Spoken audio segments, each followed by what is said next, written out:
High guys, જય દ્વારકાધીશ. તો આપણે 4:30 વાગ્યામાં ઉઠી ગયા હતા, કેમ કે આપણે જવાનું હતું સુરેન્દ્રનગર.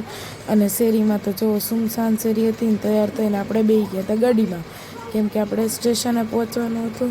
અને સવારના પોરમાં 6 વાગ્યાની ટ્રેન હતી. અને સ્ટેશને જતા હવે જો વનરાજભાઈ તો મૂળમાં જ હોય, સવારના પોરમાં કેવા હાઈ હેલો કરે છે. અને હું ને ભાભી તૈયાર થઈને બેઠા હતા, ટ્રેનની રાહ જોતા હતા. અને જોતામાં ટ્રેન આવી ગઈ, તો અમે લોકો બધા ટ્રેનમાં પછી બેસી ગયા.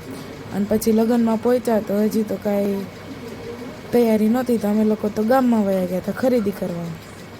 10-11 જેવું થઈ ગયું હતું. વળી લગ્નમાં જઈ અને આ લગ્ન હાલતા હતા. તો લગ્નમાં થોડીક મોજ મજા કરી. અને પછી તો આપણે જવાનું હતું અમદાવાદ, એટલે આપણે જમી કરીને અમદાવાદ ભેગા થઈ ગયા. અને ત્યાં આપણને વંશુભાઈ મળી ગયા, તો આખો દિવસ આપણો વંશુભાઈમાં વયો ગયો. તો આવો હતો આજનો દિવસ. વળી પાછા કાલના વ્લોગમાં મળ્યા.